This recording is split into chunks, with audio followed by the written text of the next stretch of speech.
Hey there everyone, I'm Matt Lieberman. Millions of people use Google every day to search for anything and everything. News articles, t-shirts, dank memes, and even illegal downloads of their favorite television shows. It's the most widely used search engine in the United States and Europe, and still has a widespread hold across global search. Search engines and much of the internet are based on the principle that the more people care about, search for, or visit something, it'll rise to the top and be seen by more people. There's an inherent trust in what search engines offer us because they answer our questions. Even now, popular search engines have an autocomplete function. So as you type something, it's attempting to answer your question for you before you even finish. And we assume that the results and recommendations offered by that autocomplete are things that people have actually been searching for and might actually help us solve our problem. When you put what's 79 divided by 5 into Google, the answer is always 15.8.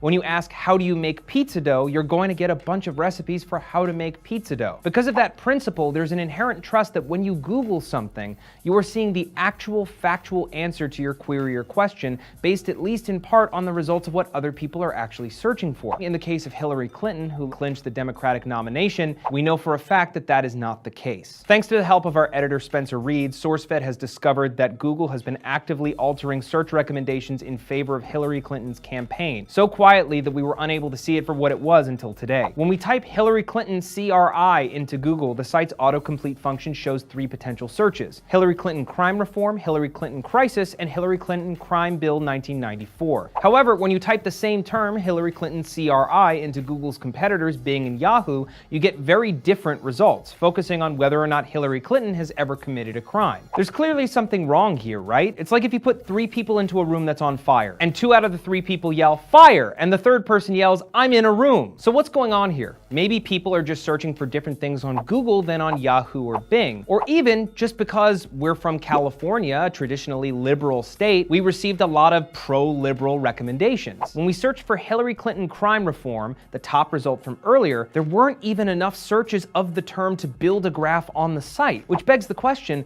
why on earth is it the first potential result? For comparison, we added a second search term, Hillary Clinton crimes. Look what Google gave back. Apparently, far more people are searching for Hillary Clinton crimes than Hillary Clinton crime reform. Google just doesn't want you to know or ask. But hey, maybe that's a fluke, right? We tried it again, this time to see if Hillary Clinton's much discussed potential indictment by the FBI would show up. When you type Hillary Clinton IND into Bing or Yahoo, there are plenty of indictment-based recommendations. But when you type it into Google, the top 2 recommended auto-completions are Hillary Clinton Indiana and Hillary Clinton India. Could people really be searching more for Hillary Clinton India than Hillary Clinton indictment? When we entered them both into trends, people were searching for Hillary Clinton indictment 8 times more often than Hillary Clinton India. The intention is clear. Google is burying potential searches for terms that could have hurt Hillary Clinton in the primary elections over the past several months by manipulating recommendations on their site. In addition, for comparison, we searched for negative terms that have been associated in the media with Bernie Sanders and Donald Trump on all 3 sites, specifically Bernie Sanders SOC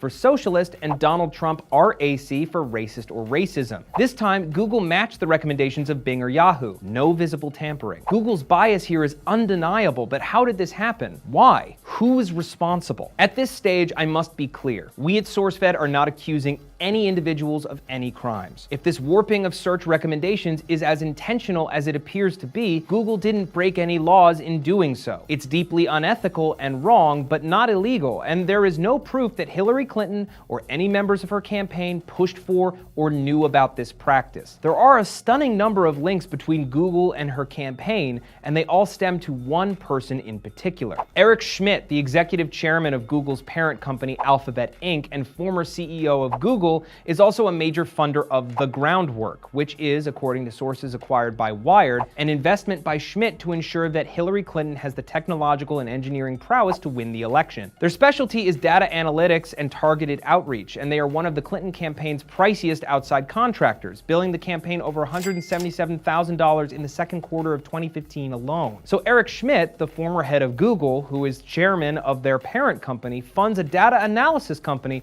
that works for the Hillary campaign. campaign, whose chief technology officer, Stephanie Hannon, is a former Google executive. Eric Schmidt also has ties to the Pentagon, where he serves as the head of the Defense Innovation Advisory Board, working with the government to make the Pentagon run more like a Silicon Valley tech firm like Google. While all these connections do not prove explicit criminal wrongdoing, they do showcase a man who has a clear and vested interest in how our country is run and is actively funding one candidate to run it, while the company he advises is warping search results in her favor. In spite of all of this, one has to ask, while we know that on the face of it that this is wrong, how wrong is it really? People still make up their minds based on a variety of news sources, and a couple of searches can't make that much of a difference, can it? In fact, it really, really does. Dr. Robert Epstein is a psychologist at the American Institute for Behavioral Research, whose most recent experiments focused on changing political opinion through search engine results. In his study, he held a mock election and allowed the mock voters to search for various terms regarding the two candidates. For one group, he showed mostly positive search results about candidate A, while another group received mostly positive results for candidate B.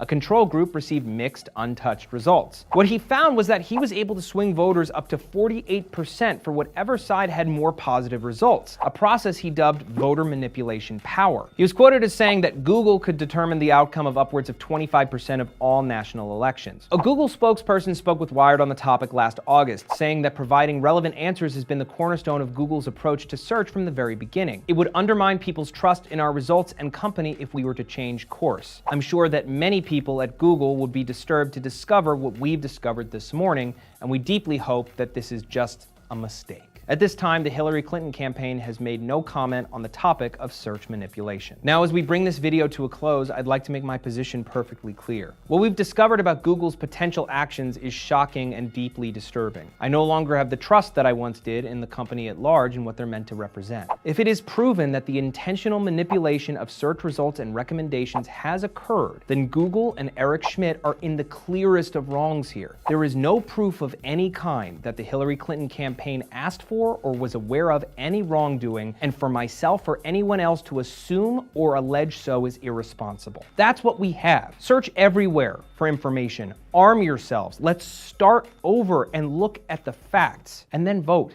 I'm Matt Lieberman. Thanks for watching.